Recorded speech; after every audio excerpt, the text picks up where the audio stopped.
and welcome to another episode of AP Taylor Swift, the podcast for Swifties who like to dive a layer deeper into the music. So lean in close, turn up your volume, because class is in session. We're your hosts. I'm Monsi. I'm Jen. And I'm Jody. And we are your unofficial professors of Taylor Swift.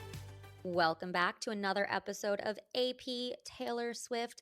This week we have a deep dive episode for you. We are going to be deep diving But Daddy, I Love Him. This is from the Tortured Poets Department, which came out in 2024, track 6, written by Taylor Swift and Aaron Dessner. Before we get into this song, and it's actually a really long song, I don't think I realized how long it is. Jen, do you want to give us a recap of how we do a deep dive? Yes, and I think it's going to be a really extra fun way to look at this one. So we will be thinking, who's the speaker? So who are they? What do they got going on? Who are they talking to? So who's the you? Mm-hmm. And then what's the purpose? What is actually being communicated here? Why is it being communicated this way? And at the end, we will all come back around and see if we agree, disagree on the purpose, or have any nuances we want to unpack there. And this is a continuation of last week's episode on unreliable narrator, which I think is a really creates an interesting perspective on this song. So if you haven't listened to that episode, go back, give it a listen, and then come back here, because I think it'll really color and shape how we talk about who is the speaker and who are they speaking to. Yeah, what a loaded first line. I forget how the West was won. I did look this line up because this line's always confused me. Thank you, because I was like, what does that mean? Yeah, I did too. And I got an answer from a Redditor that actually made some sense to me. Apparently, this was a kind of a common phrase in the gold rush of like, you think manifest destiny, all that stuff, and sort of this like I kind of manifested my way to success, but like what happened? Like there's sort of I was destined to get here, but I don't really know how I got here. The process was hard, and the West was won through brutal violence. It was a colonization that was messy and gross and not even good for the colonizers, honestly.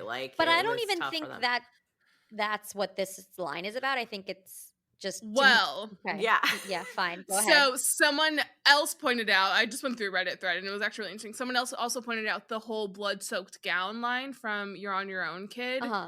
So this idea of I forgot how the West was won, of like there was a lot of violence. A bloody mess. Yeah, there was a lot of violence, and it's like, I'm here in this blood-soaked gown, sort of like, how did we get here? I forget if this was ever fun. Like, I'm kind of at the end of this journey, and it was violent, and it was hard, but I kind of forgot how, like, sort of like repress the memories, sort of like feel like I blinked, and somehow we ended up here. Was this even fun? It's been so bad, but we did it at the same, like, we won. Cool. Yeah, but I do think it's a loaded phrase, because it's a loaded metaphor. For sure. It's a loaded metaphor, and especially to open up a song, because it's a pretty major detail. And I think that's the point of the phrase too, is like even in the US in US history, it's like we've forgotten a pretty significant thing that we all just conveniently forget. It's also very vague in terms of the song, because that's such a big metaphor right to use.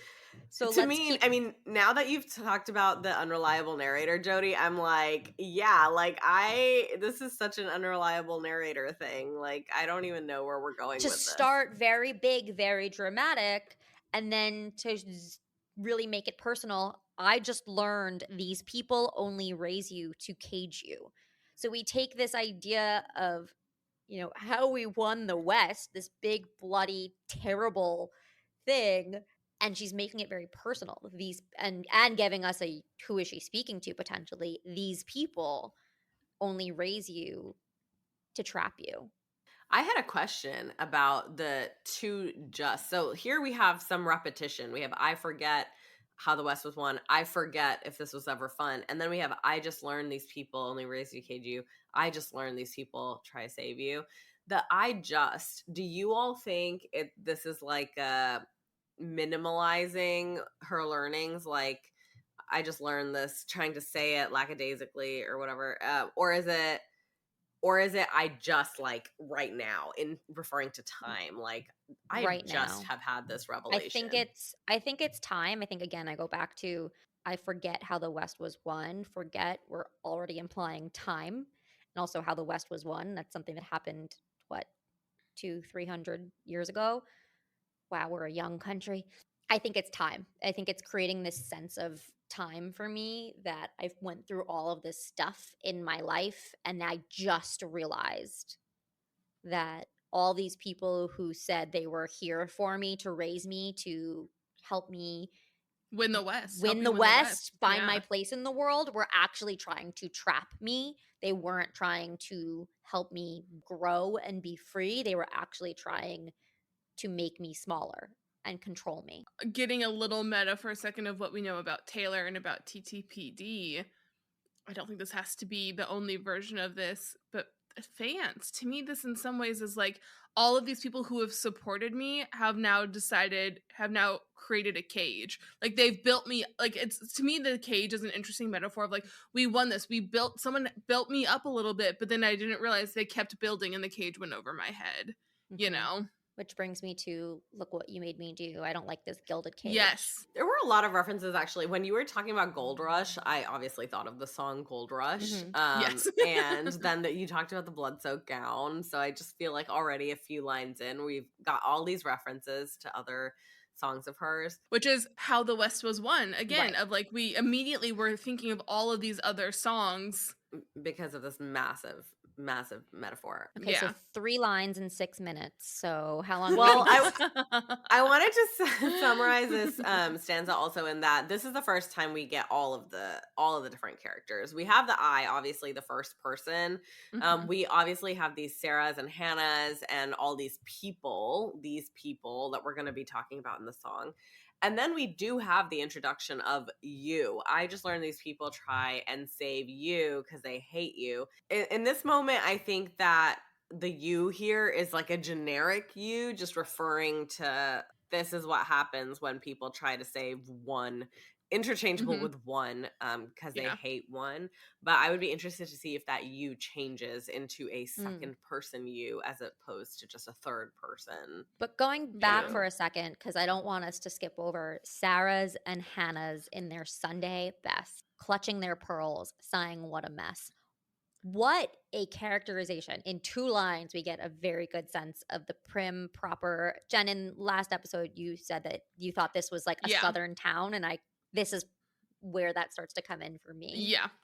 Same. Yep. Clutching their pearls. Pearls feel very southern. You These wear your Sunday best to church. So this idea Yeah, it's of like other people who are maybe think they're better than you because they're going to church. yeah, it's giving very like Southern Yeah. Baptist. And it immediately, clutching their pearls, what a mess. That's judgment. So passing judgment onto you. Yeah. And the Sarahs and Hannahs is so specific because Sarah and Hannah are both biblical names. So it's really common if you're in a like deeply like religious group. Sarah and Hannah are truly some of the most common Mm. like girl names you'll get because people tend to name their children after Bible Mhm. characters. So that's always been so funny to me. It feels like this note given to people who like are, kind of grew up in that Christian faith Yeah. of like, you understand what I'm doing here. It's very specific, but you'll get it because I got it immediately. I was like, I grew up with a lot of Sarahs and Hannahs, and I grew up in the South. A lot of Tracks. a lot of pearl clutching. We all have pearls. It's true. So fascinating to me. I just learned these people try and save you. The next line starts with an ellipses because they hate you. Yeah. So we're starting off with like things ain't good here. I forget how the West was won. Okay, violence, that's how it was won. They're caging you, they're clutching their pearls. All of that doesn't sound good. And then just to straight up be like, they hate you. It's really just matter of the fact, very straightforward. FYI, these people hate you. That's what's happening here. I think there's like a didactic moment Yeah. here of be on the lookout, keep an eye on the people around you who are helping you because Yeah. they may not have good There's intentions. clear disdain and distrust for these others. Yes. And she's giving a motivation to these others. They hate you. That's their motivation for everything that they're doing. I think it's really interesting that I learned that these people try and save you because they hate you. Like they're trying to save because they don't like you. I would only think about saving people that I actually cared about. I wouldn't save people that I dislike, but I think it's saving in that religious sense and that Yes. kind of morality. Like we have to Correct. try to save your morality and get you to heaven. Right. And the people who they're trying to save are people that they think need saving. There's a lot of Right. judgment cast on people who are Exactly. not as moral or good.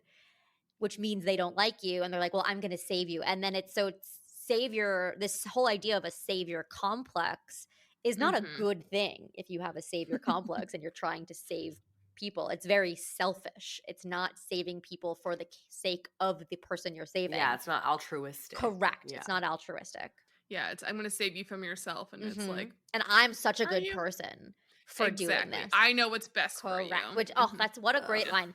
I know what's best for you is basically what she thinks the other people are saying. Yeah. Which, just as a side note, even if my like best friend in the world was like, I know what's best for you, I'd be like, leave right now. Never talk to me again. Well, if they say it like that, but we don't know, going back to unreliable narrator, this is one person's perspective. We don't know specifically what they've said. They've sighed and said, what a mess, but we don't really get a sense of what's been said or why it's been said, or if there is any sense of introspection here. Yeah, I think the thing that's key to me in this is that it's the Sarahs and Hannahs. It's this generic group. It's not someone who's close to our narrator.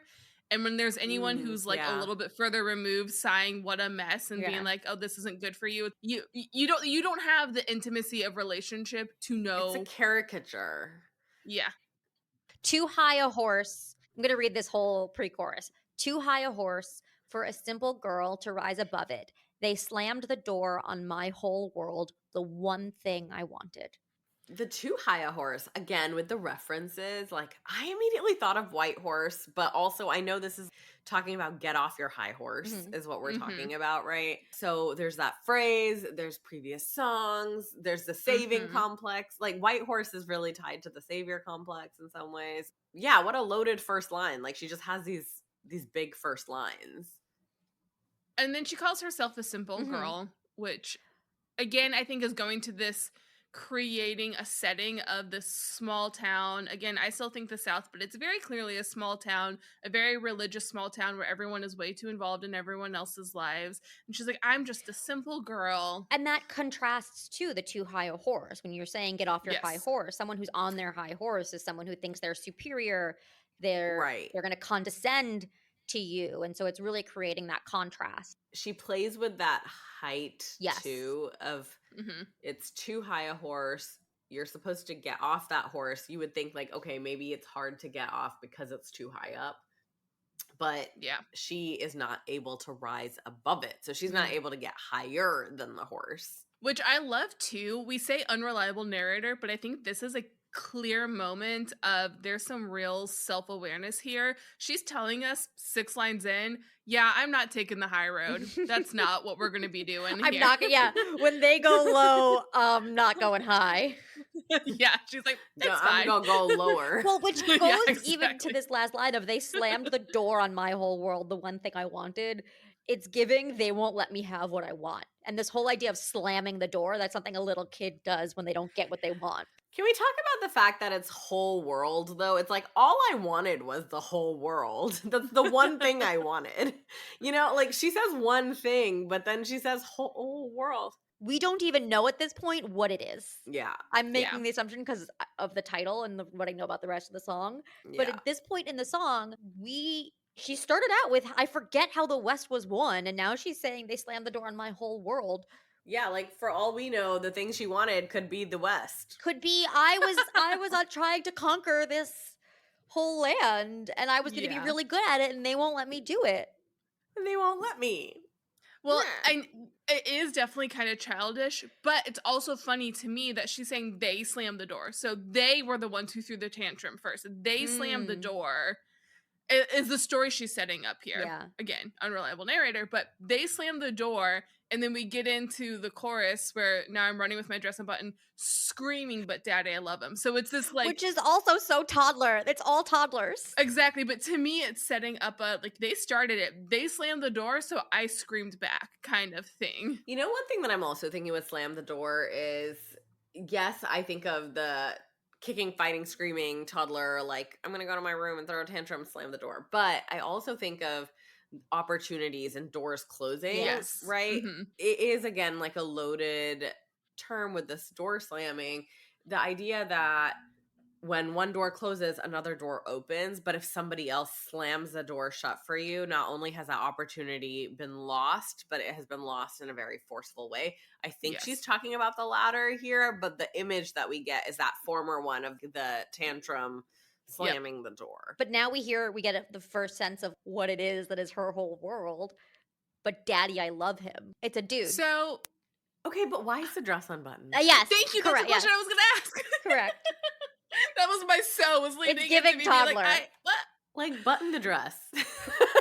So, I have wondered if she got caught with said him in an Ooh. uncompromising position, and like In a compromising her position, not uncompromising. Yeah, This is sorry. that part of the love story Yeah, song in the garden. Is they're in the when garden. they get Yeah. caught. The image that comes to my mind Is is this, like, NSFW. it's like high school, small town. This girl and this guy are like in the barn, under the you bleachers. know, tumbling in the hay a little bit, not gotten too far. The dad walks in, sees him, grabs him, and is pulling him away. And she's running after, saying, "No, but Daddy, I love him." Well, first she says, I'm having his baby. Well, oh, not first, actually. She says, Daddy, I love him. And then but I mean, to me, it's also like, you have sinned. You have committed a unholy act out of marriage. Which goes back to Sunday Best Yeah. clutching their pearls. Yeah. They try to save you. And yeah, so like, is this entire song just about sex? Maybe. What I think is happening, because neither of you were raised in a Christian No. household. So, what is kind of happening sometimes, and shout out to my parents, they didn't do this, but I saw it plenty. There's this kind of this idea of you're supposed to have a very chaste, very like, you don't touch, you don't kiss. I know people, which they were happy with this decision, no judgment, but I know people who waited until their wedding day to kiss. Like it was at the altar that they kissed their partner. Totally fine. If that's their choice. Sometimes that's not your choice. I was not raised in a Christian household, but I think Indian people also believe this Yeah, is how that's people probably should true. live. Yeah, she's just clearly leading into the Christian Right, imagery. yeah. So I'm kind of pulling from that, where it's this idea of I'm like, just drawing parallels and how Yes. all humans are. Yeah, kind of everyone's the same. for sure. And so you don't touch them, and then your parents, usually your father, will help confirm, yes, this is a good partner, and then you get married, and then you're allowed to do things. So the idea of this premarital passion Yeah. in this Christian setting that she's setting up, that's what they want to save her. They want to save her from rolling around in the hay with this guy, and she's saying, like, I don't care about the rules. I love this man. And basically the answer is like, it doesn't matter. And in fact, love is like sort of not the most important thing sometimes. It's like, are they a good match? Are they going to be a good provider? Like, that's what matters. Really? And as we get into it, clearly this guy's not going to be a good provider. Like, everything about this guy is We not don't know what that a yet. good Christian girl. don't- I know, Jen, we're is that gonna your get there. purpose? Are we done? Should we go home? 20 minutes. We're done. Well, I just think she's like really leaning into this like very conservative Christian small Yes. town Totally. narrative of, hey, you're supposed to do you're supposed to do step A, step B, step C, step D. And her dress is unbuttoned. She's screaming about how much she loves this guy. She's lying about having a baby. She Which is would breaking every imply single that they step. had sex, which would be even more Exactly. Yeah, you're right. egregious. With the unbuttoned, especially, that definitely ties. Yeah. I the visual imagery that I cannot help but get every time I hear this part, unfortunately, or maybe fortunately, I don't know. And are we ready for my first Harry Potter reference of the day? Please. Is Bellatrix running crazy and wild through something. I imagine the crazy hair. I imagine the like flowing dress. Yeah. And like partially because Taylor also did this in the Eras tour. She would like run around at this part kind of wild. Yes. But I just imagine Bellatrix Lestrange, the wild, mad woman. But because there's really this sense of insanity, like a little bit of Yeah.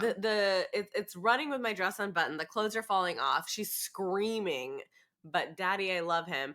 And then she says, I'm having his baby, and then it says, no, I'm not, but you should see your faces. So that to me is like prankster. Yeah. Yeah. In the You can middle see of Bellatrix this, saying that. You should see yeah, your like faces. in the middle of this really impassioned moment where there is screaming and running with dress unbuttoned, you have a joke. You have a time to tell a joke, and you can imagine the kind of maniacal laughter when she says, "No, I'm not, but you should see your faces," like I imagine just gleeful, like, ha.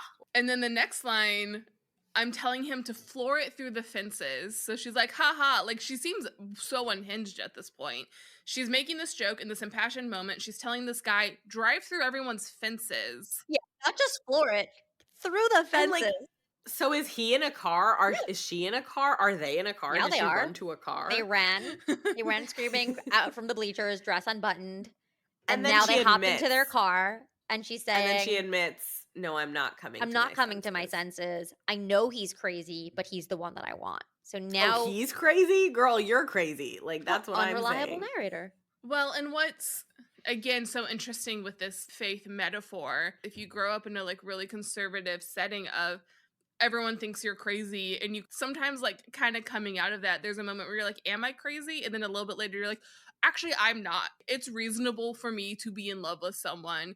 Obviously they're going through the fences, it's bad, that's not a great thing to do, but she seems to me to be in this kind of mindset of, this is what everyone said I was supposed to do and it's not what I want to do, so I guess I'll be crazy and do what I want to do. The message she's getting is, if you do this, then you're crazy. And she's saying, Then guess call me I'm crazy. crazy. Yeah, exactly. Yeah, exactly. I like the, I know he's crazy, but he's the one I want, because I think in this moment, like, she spent this entire set of lines painting a picture of her own madness. And then she says, I know Yes. he's crazy, but he's the one I want. Like, in some ways, they're the perfect match, right? Like, if he's insane, then she's also insane. And they're like, they're perfect together.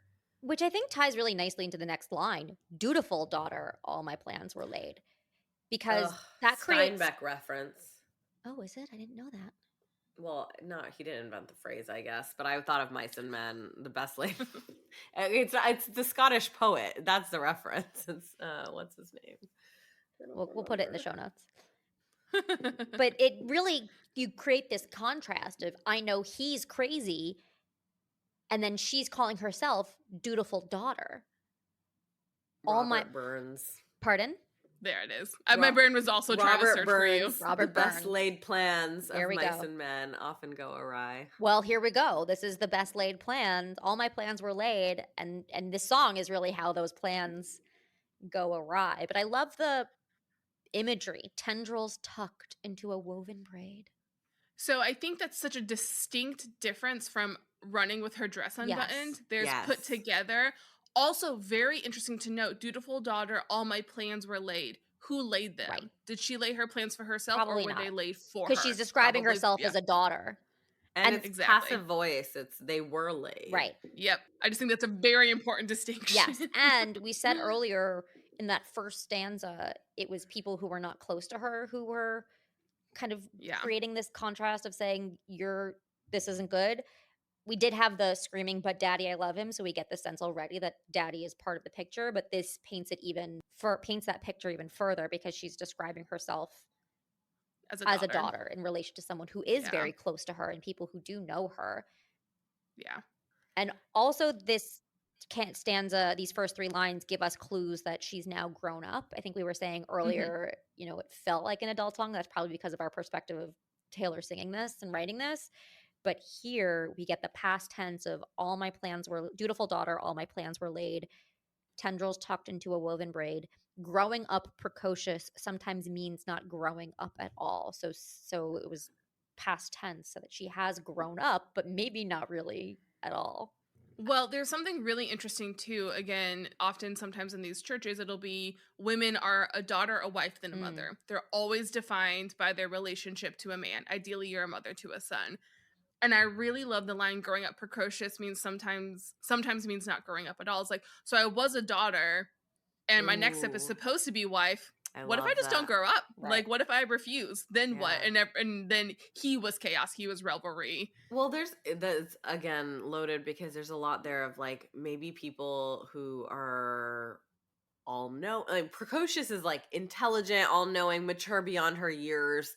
And there's a sense of nobody wants to be with a woman who is intelligent or has a mind of her own or has plans or dreams of her own. Women are so often told to be less or speak less or not speak their mind or fit within a box or fit within these roles. And so I love this idea that if you're growing up precocious, maybe you don't fit into those phases. It means you don't Yeah. get to grow up. You don't get to get married if you're that kind of woman. And we're immediately comparing dutiful daughter, laid plans, tendrils tucked into a robe and braid.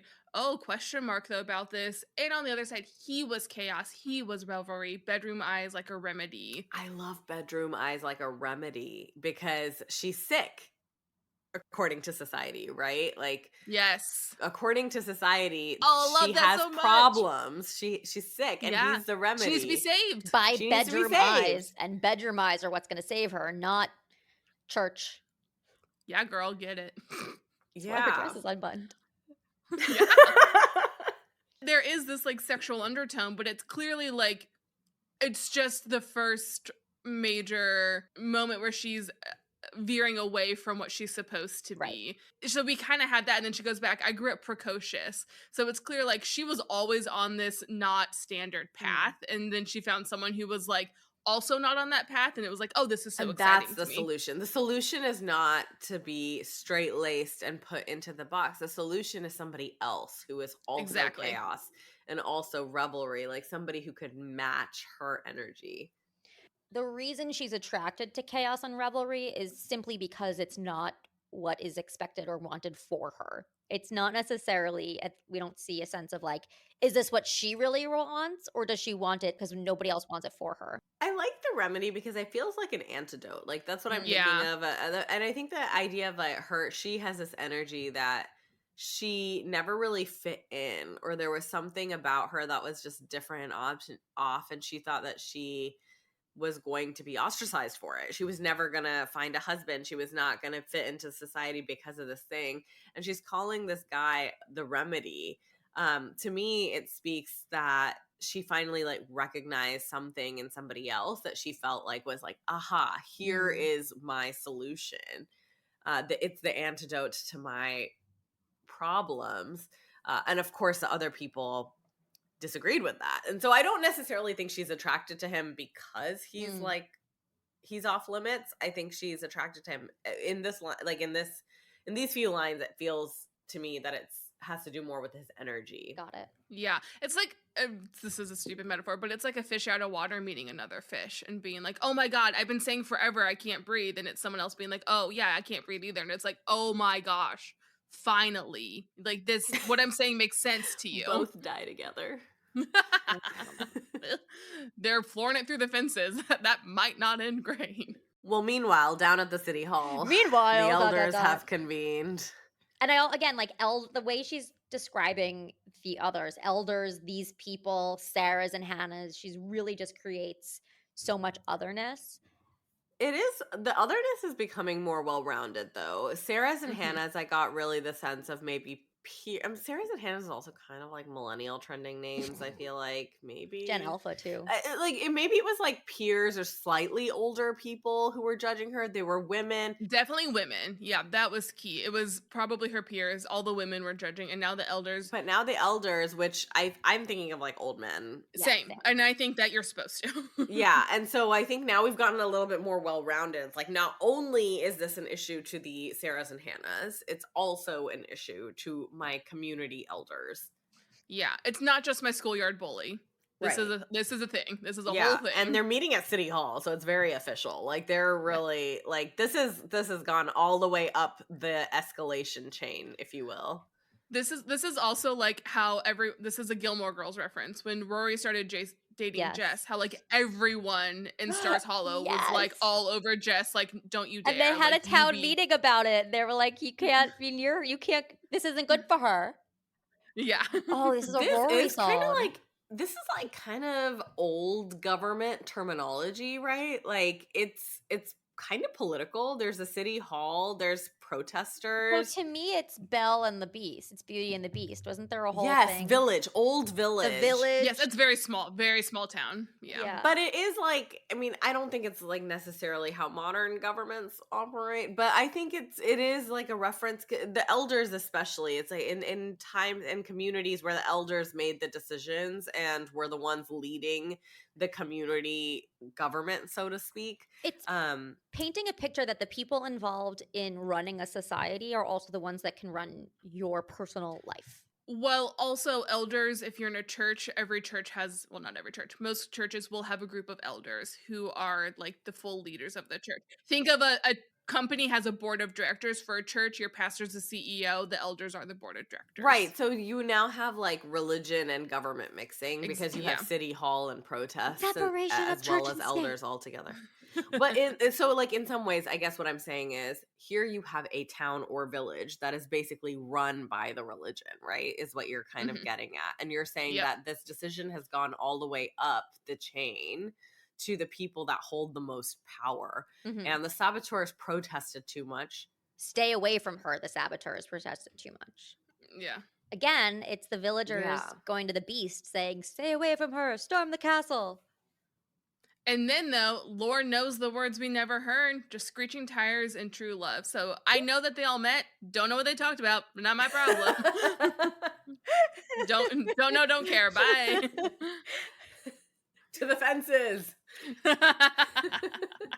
the fences. Oh Okay, my God, and I love now it. here we are again. Another day, another dad busting me in the rolling in Well, the I guess hay. my question there, we don't have to go through the whole chorus again, but is it Sorry, Daddy that busts her rolling in the hay? I think so, because she's saying, but daddy, I love him. But he's never protesting. It's the elders and the others who are saying all these things.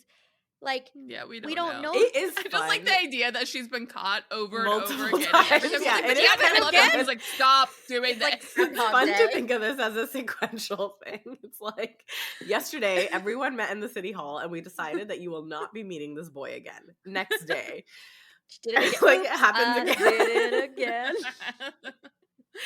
But daddy, I love him. Oh my God, I like teared up a little bit. That was so funny to me. I want a cartoon made animating this. I think Google VO 3 could do that for you. ChatGPT, yeah. Do we, to me, reading this again now, of like, but daddy, I love him, you know, all of that. I'm not coming to senses. I know he's crazy, but he's the one I want. The only thing that to me, the lyrics haven't changed, but meaning that has changed is I find it really interesting that in the prior stanza, they're talking about how everyone says, stay away from her. She's the dutiful daughter. And to me, it's like everyone has seen one side of her and she's always felt like she didn't fit in.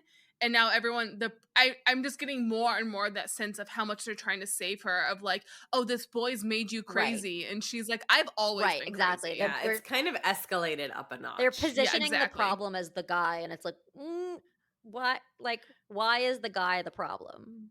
Like, yes, Yeah. he's crazy. I Yeah. mean, the words we get to describe him so far are crazy, chaos, revelry, and bedroom eyes. So he doesn't look great, but that doesn't, again, this is from her perspective. That doesn't mean that she's not the one in control here and making these choices, but yet they think that she can be saved. But Yeah. daddy, the bedroom eyes. Yeah. Yeah, that's not gonna win really- over Daddy every time. He's got bedroom eyes. Clearly they think that he's corrupting Right. her, and then, which like that's getting more clear, and she's like, no, that's not true. And then we get into, I tell you something right now, I'd rather burn my whole life down than listen to one more second of all Was this that griping a and witch moaning. statement and getting burnt at the stake, maybe? Or just... Honestly, yeah, I think a little. I mean, this, because that also comes up in "Don't Blame Me," and the song has so many parallels to "Don't Blame Me" My of drug is my like, baby. yeah, like get off my back, but especially just this whole like, she's like saying over and over again of like, I know he's crazy, I don't care, I never felt like I fitted. And she was like, okay, actually, let's Pause. to make the record clear, I would rather burn my whole life down than Yeah. listen to any more of what you're saying. Like, she's like, I don't know, it feels like she's saying, I don't know how I can be any more clear Right. about this. Here's my boundary. No. I love the voice in this song. That I'll tell you something right now. The colloquialism, I'd rather Yeah. burn my whole life down. I mean, I just really love the Also, storytelling. bitching and moaning is something my father said growing up. Like, it's such a dad. Oh, my version says griping and moaning. Yeah, same, but it is Y'all, bitching and y'all, moaning. I know. We've had these conversations. I love it. It's so funny. We need the X-rated version. of Correct, this especially song, because she's please. running with her dress unbuttoned. It's like, come on. Then listening to one more second of this bitching and moaning. Yeah, she is not happy. Not having it. She's done. She's not having it. I'll tell you something about my good name. It's mine alone to disgrace. I don't cater to all these vipers, dressed in empath's clothing.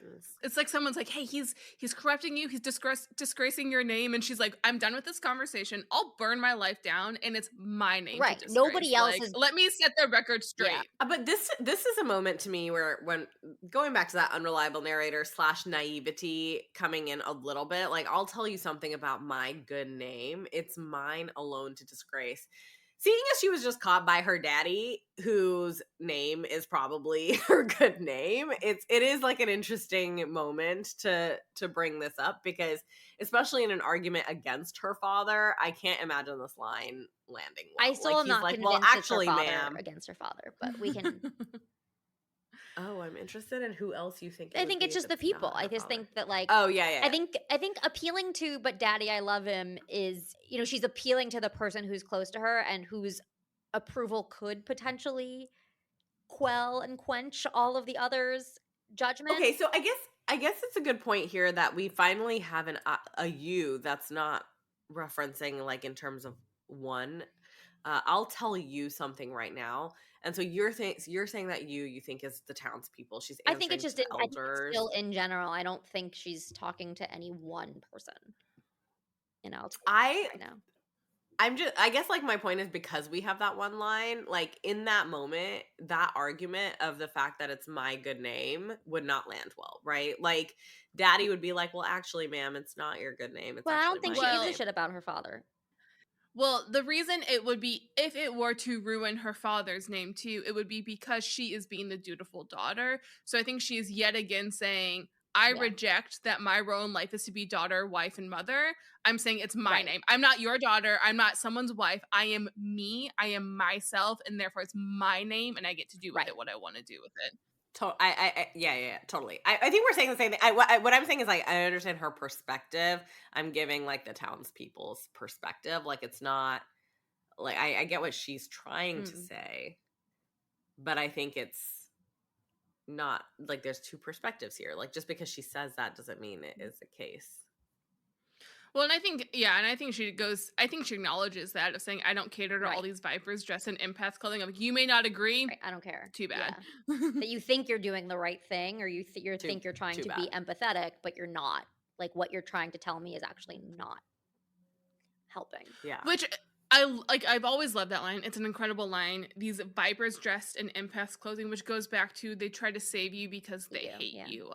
Like, oh, I'm gonna help you, and it's like, no, you're not trying to help me. Actually, you're trying to help yourself. You're trying to help your worldview, and you want me to fit into it and to make you feel more comfortable, because when I'm doing what I want, it makes you uncomfortable, but not, like, I'm not hurting you. It's just you've decided that's not how I should behave, and that's not actually empathy. That's actually incredibly toxic, and you don't get to do that. Which we get more of as the bridge. I think this was like the pre-bridge, and now we get into the bridge, I guess. Sanctimony. Okay, so God save the most judgmental creeps who say they want what's best for me, sanctimoniously performing soliloquies I'll never see. The irony here of her now becoming the saving, like, dictating who needs to get saved is funny. Yeah, the whole, like, they're on too high of a horse for me to rise above it. This is such a Christian cop-out thing of, oh, God bless them. I'll pray for you. Like, Thoughts you can't really and respond prayers. to that. It can be so condescending. Hey, I hope God saves you, you judgmental creep. Such a condescending thing. Like, I'm not the one that needs Turning the saving, table. though, right? It's you need so to save funny me. to And me. I hope you get it. I'm not gonna be the one to do it. I hope God saves you. And I think if you continue thinking it can change the beat of my heart when he touches me, and counteract the chemistry and undo the destiny. Yeah, and that's going back to sanctimoniously performing soliloquies I'll never see. So the scenario she's setting up is that there's these people who are full of themselves, making these long speeches about or prayers. I thought, like, in their prayers. Yeah, I was thinking, well, like, she doesn't say that or whatever. Soliloquy is interesting to me, because soliloquy is like monologues. So there's yes, this is going to be very biblical. Please. There's this whole thing in the New Testament where the Pharisees, the very religious people in Jesus's time, would pray very loudly outside the temple, and it was very performative, and Jesus very specifically is like, don't do that. Don't do that. Yeah. And so it reminded me of that, because a soliloquy is a performance. I always think of Hamlet. Yeah, I think of Hamlet exactly. also. It's performative. She's saying that all of your praying for me and trying is purely performative. Exactly. Yeah, and then she says the fact that I'll never see it. So Yeah. whoever you're performing for, like, Yeah. it's not me. We're flooring Yeah. it through the fences. We're gone. Yeah. And that you think that your performance, that your, you know, your thoughts and prayers or whatever it is can actually change how I feel. Yeah. Change the beat of my heart. Like, you cannot physically alter. Can counteract the chemistry. Like, chemistry is Yeah. chemistry. You're not changing that. Undo the destiny. Yeah, and again, undo the destiny. We've talked about this so much, about how fate exists in so many stories outside of the universe. There's nothing you can do about fate. Fate is set in stone. Destiny is set in stone. So you ain't got to pray for me. I My also destiny think is set. the concept of destiny is also one that kind of predates Christianity, right? And like that Yeah. particular religion. So I think that's also interesting. It's a very ancient form of magic. And going back to how the West was won, manifest destiny. So we're again kind of pulling into this, what are we destined for? She's been kind of building that metaphor in here all along. Although it's a fascinating metaphor because manifest destiny isn't like didn't lead to It's good not a good thing, yeah. But you know, well, me and my wild boy and all this I think wild that's kind joy. of part of it, though, is like there's manifest destiny, which was kind of fake, and then there's like true destiny, which is like a more ancient concept, and it's like more authentic. So you have like, to me, I'm seeing this dichotomy between this performative religion, performative prayers that are not authentic, and then the authentic, like what is true. It's this two wild spirits that have met together, like the love, the destiny. And I feel like I'm seeing that difference because the Sarahs and Hannahs that go to church are maybe not the real God followers, maybe, you know, like there's this fake version, It's and then there's like what's real. Yeah. You ain't gotta pray for me and my wild boy and all this wild joy.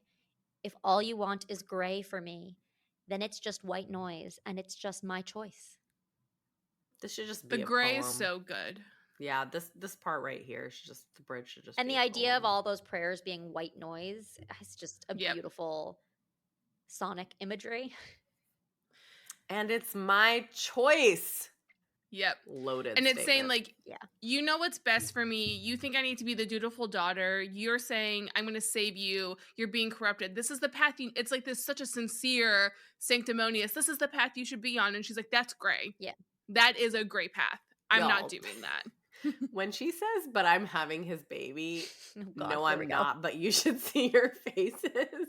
And then it's just my choice. My body, my choice. Is this just a pro-choice song?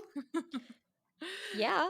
Maybe politically, but also definitely for sure it's whatever. I mean, she is does that is her why choice. the Sarahs and have we misinterpreted this whole thing? Is the reason that they're at the city hall and the elders are talking? Like, it's a pro-choice. could song. it be something we've taken, else? This is why it's connected to love story, because we take the Have we teenage pregnancy misinterpreted to the next. This is why it's the grown-up version of Love Story. Except, excuse me, the Love Story one, she was telling the story to the child, if you recall correctly. Yeah, so she definitely had the kid in Love Story.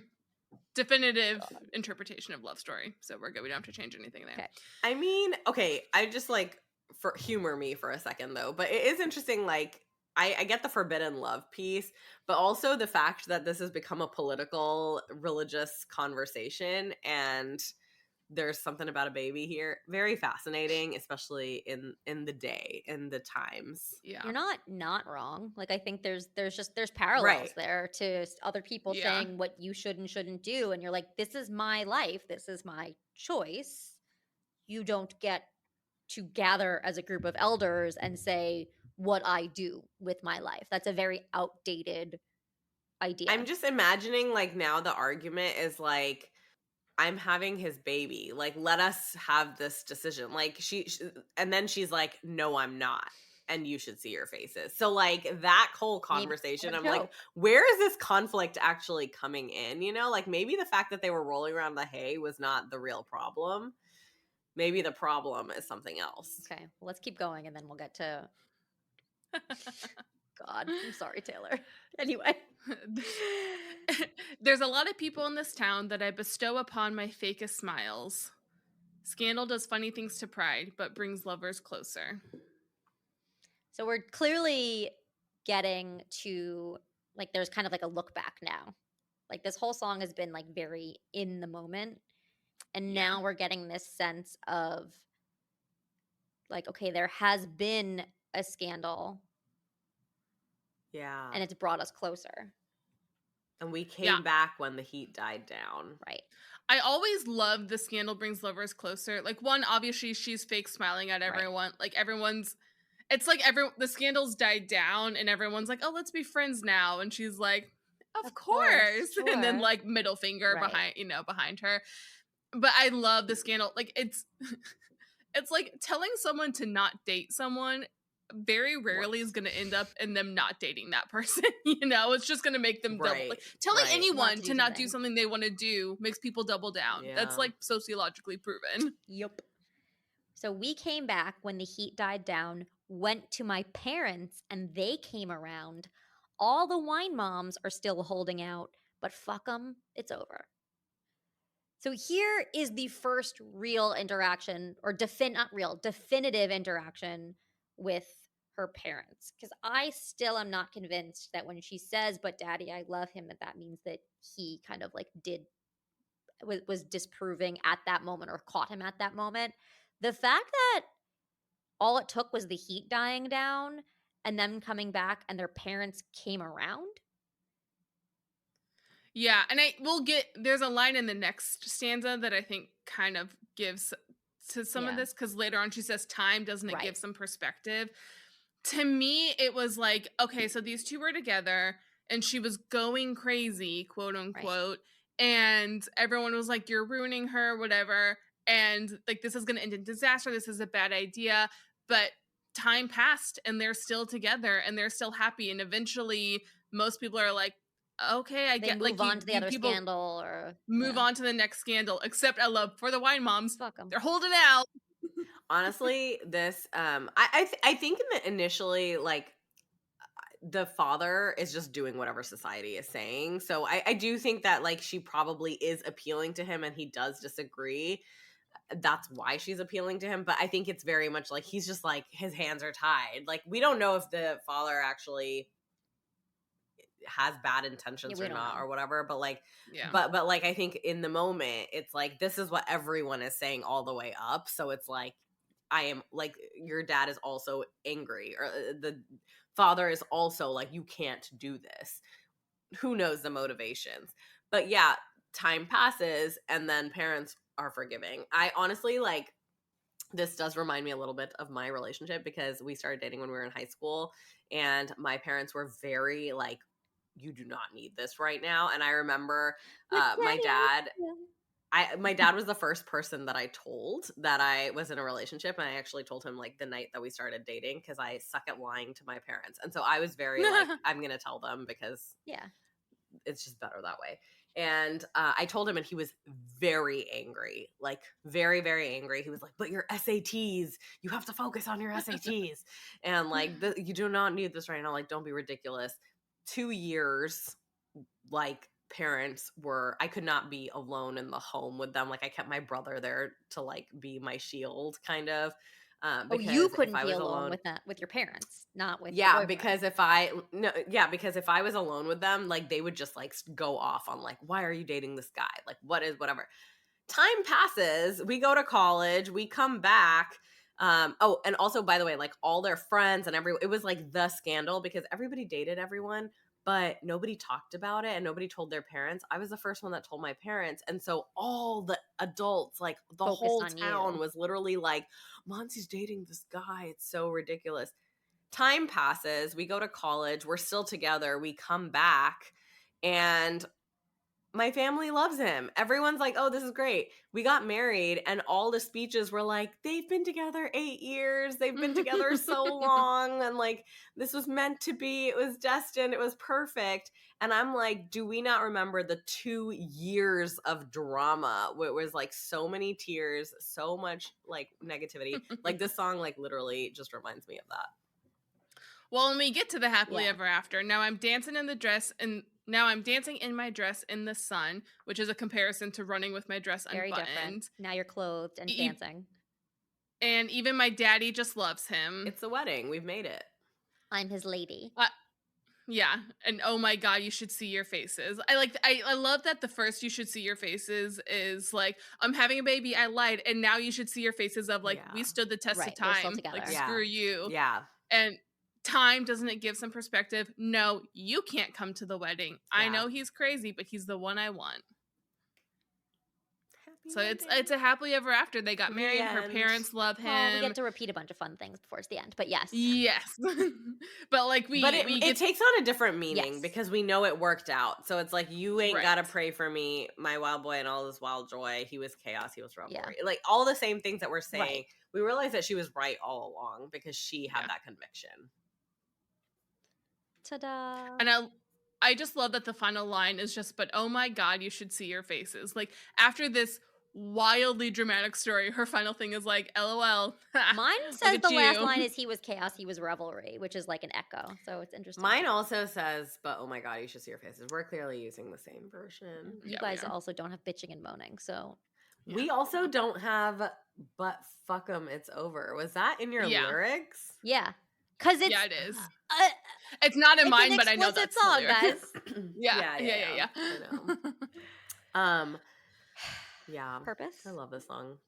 Well, Monty, did you already start kind of into? I kind of started it. I'll wrap it up. I'm like, as much as I would love this to be a pro-choice song, I think that's a fun take, but I obviously think it is about the guy and the relationship, because even early on, like, it's really about like the town people saying you can't be with him, or he should not be with you, and she's like, he's the one I want. So I really do think it's about the relationship. And yeah, like in terms of just this entire, like, this is an embellished tale. She's got townspeople, she's got she's the lady, and she's using these words from kind of like an old village, old English kind of lexicon. Like, that's kind of what the language that she's using. Enchanted reference of like, she does the story, this is a storytelling song through and through, right? Like, we've turned this story into a fantasy fairy tale. It's like, that's why I think we see the love story parallels. She's really embellished it, but at the heart of it, it's a really relatable kind of story. I mean, I definitely, in reading it even more closely, I don't think I always loved this song, but I don't think I really quite related it to my life the way that I am doing now as we've gone through it. But it's like, I literally have lived this exact scenario through, and I know exactly how it can change, and like how when you've got like a relationship that nobody's gunning for or nobody's supporting, especially when you're younger, and then over time you just have to like let it prove out, and then you like come back and you're like, I knew what I was doing and I trusted it and it worked out, and here we are. I really love that, and that's what I read into the song now. I think the purpose of the song, like, I could even like put the guy aside. The song is about, you don't get to tell me how to feel or what to do. That's the crux. That like, other people don't know and what's going on in my world and don't get to dictate what I do, which, yes, it's still like a wildly unreliable narrator, but it just doesn't matter, because the narrator gets to own their own story and gets to write the beginning, middle, and end to their story. And so I think that the you and who she's speaking to is all of us. So even though this is a very contained story and she uses language that, goes to like the elders and the villages, and it makes it feel kind of old fashioned, I believe the purpose is also meant to make us relate to that we should look at ourselves as the elders and as the saboteurs and those same people, because whether we admit it or not, we've all done this to people. We've all looked at other people's choices and said like, oh my God, like, what are they doing? We might not say it to their face. We might not say like, hey, you shouldn't be dating this person or you shouldn't be doing this thing. But we all judge in that capacity. And I think this is really that other person's perspective, the person being judged, saying like, are you kidding me? This is my life. It's this is my good name is mine alone to disgrace, that I get to do what I want to do and based on what I think is right for me. Whether or not it is right doesn't matter. It's my choice. And so I think that I do think it's a pro-choice in the larger sense song, that Yes. this is my life. The consequences, if there are any, are my consequences. And it's wild, but it's wild joy. And any other concerns that you might have is just white noise. And I don't need to hear it, and I won't hear it. Yeah, I think, this is a yes and. I think this is obviously about like freedom of choice, but I think the religious undertones were more clear to me while reading through this, and the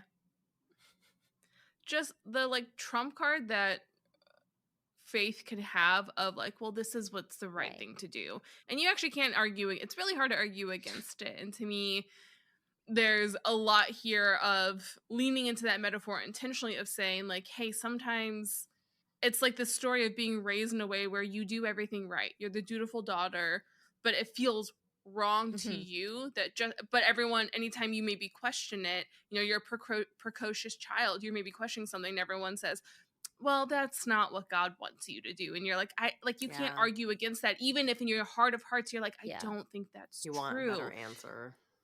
And this is the story of someone who grew up that way. And then again, I agree, Jody, in that for me, I can kind of put the guy aside. I think he's important. He I think helps he's a tell catalyst. the story. I think he's a partner in it, of like someone who maybe in some ways modeled the way to break away from that mold. And that was like really important. And she found someone to like support her in that. But it's someone's growing up that way, being like, I can't, like nothing ever felt right. And then finally being like, I think I said it earlier in the episode, that moment of like, well, I guess if doing things different means I'm crazy, I guess I'm crazy. Sure. There's so many narratives out there like, well, this is just what you're supposed to do. And you're like, unravel that thread. Why? Start pulling at it. You're not giving me any real reason other than, well, it's this way because it's supposed to be this way. So it should be. It's like it's a circular argument, y'all. Let's pull the thread here a little bit.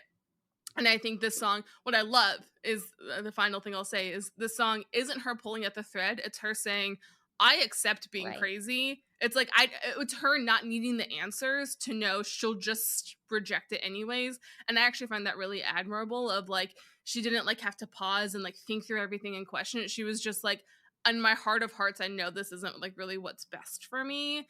And so I guess I'll just figure it out as I go. And I really like that, actually.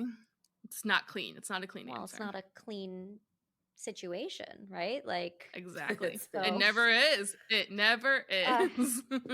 I love it. Well, that also didn't take 3 hours. Around an hour. I'm pretty proud of this. Yeah.